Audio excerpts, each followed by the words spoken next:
جو بھی ہمارے پاس آیا ہے وہ ہر کسی نے اپنا نظریہ پیش کیا ہے، ایک کے بعد ایک اپنا نظریہ دے کر یہی 5 جو بڑے ہم نے مکتب بتائے ہیں ان سب کے الگ الگ نظریات ہیں۔ مثال کے طور پہ ہم یہاں پر 2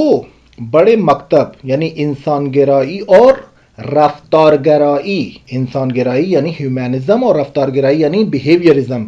ان دونوں کے مکتب اور ان کے فاؤنڈرز کے جملے کو ہم بیان کرتے ہیں یہاں پر صرف مثال دینے کے لیے کہ قوانین حاکم بر رفتار انسان مختلف ہے، ایک قواعد کا دستہ نہیں ہے، ایک قانون بندی نہیں ہے، ہر کسی نے اپنا نظریہ پیش کیا ہے۔ اس میں یہاں پر ادراک میں فرق ہے، یعنی کسی چیز کو درک کرنے میں فرق ہے، اور علمی اختلافات ہیں، خود سائیکالوجسٹ کے درمیان علمی اختلافات ہیں۔ یہی اختلافات آپ دیکھ لیں جان بی واٹسن اور ابراہم میزلو، یہ 2 بڑے نام ہیں۔ جان بی واٹسن بیہیویئرزم کا فاؤنڈر ہے، مکتب بیہیویئرزم رفتار گرائی کا، اور ابراہم میزلو انسان گرائی اور ہیومنزم کا فاؤنڈر ہے۔ یہاں پر واٹسن جو مکتب رفتار گرائی کا فاؤنڈر ہے وہ کہتا ہے کہ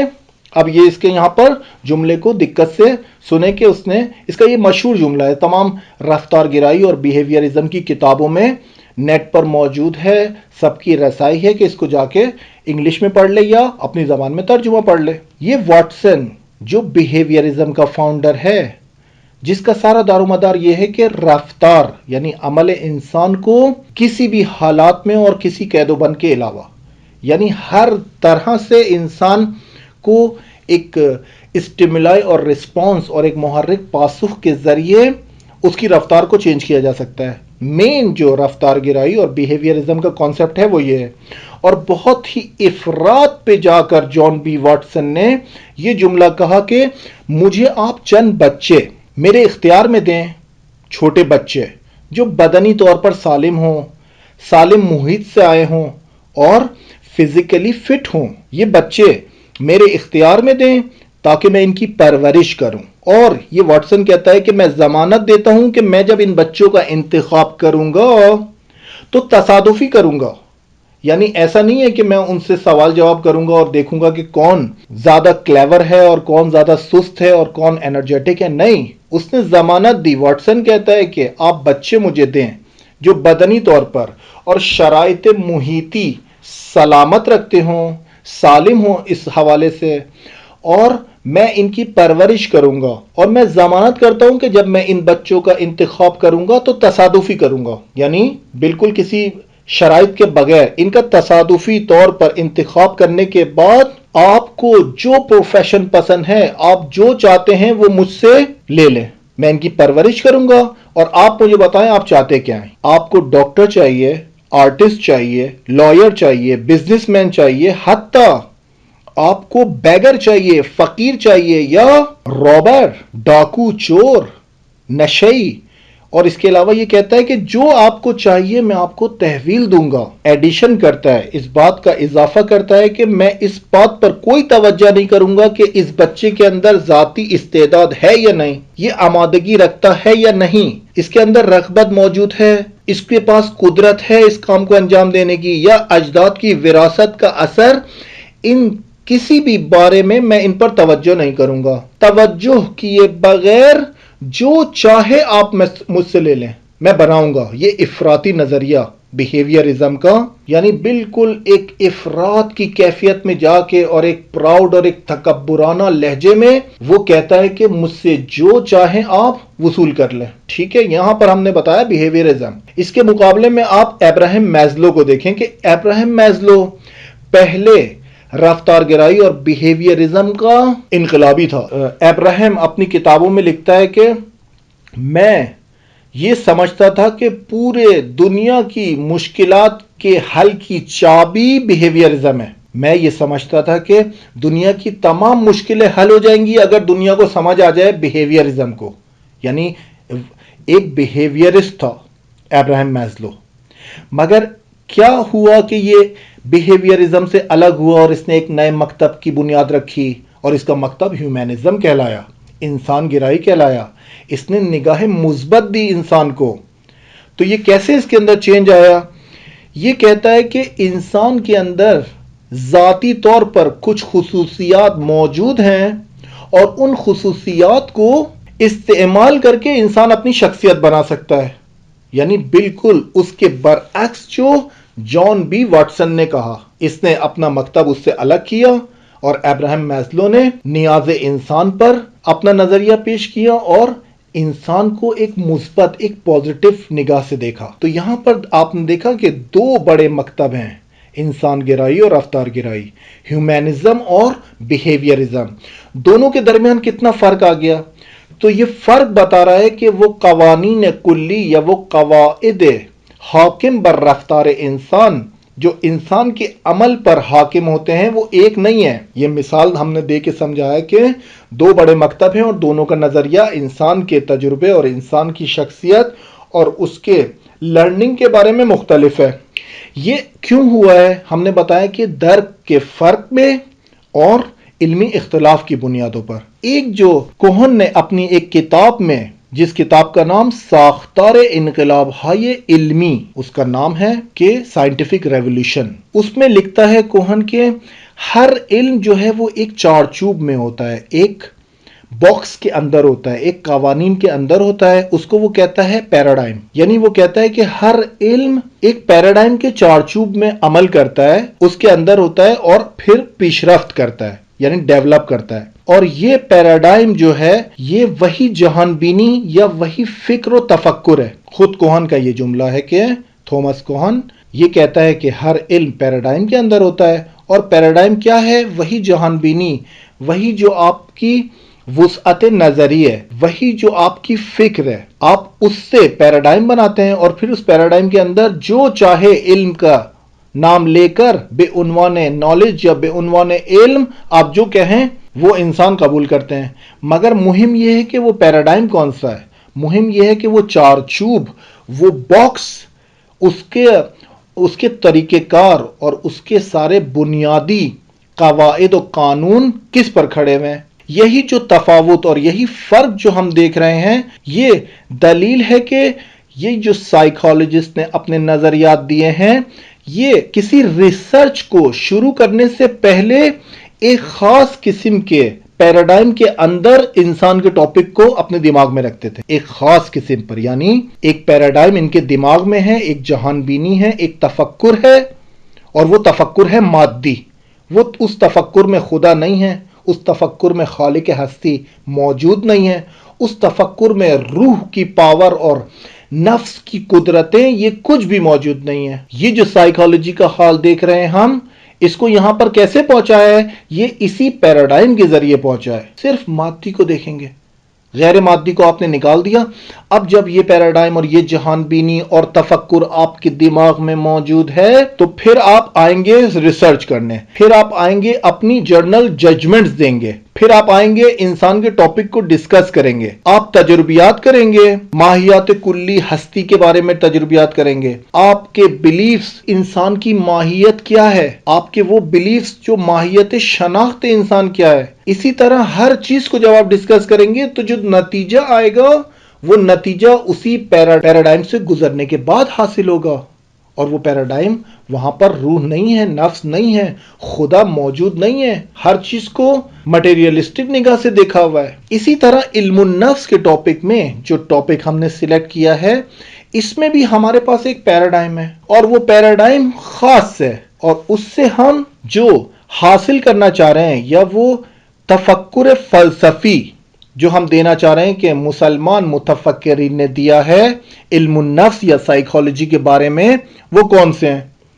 ایک اس میں سے ہے انسان ہے ایسی موجود جو مادی اور مجرد ہے. مادی بھی ہے یعنی بدن، مجرد بھی ہے یعنی اس کا نفس اور اس کی روح. دوسرا ہے جو متفکرین کہتے ہیں، وہ کہتے ہیں کہ نفس انسان کا مین ڈائمینشن رول ہے، یعنی بعد اصلی آدمی نفس ہے. تیسرا وہ کہتے ہیں نفس غیر مادی ہے جو کہ مقدمہ بنتا ہے انسان کی زندگی جاودانہ اور آخرت میں اس کی سعادت کے لیے.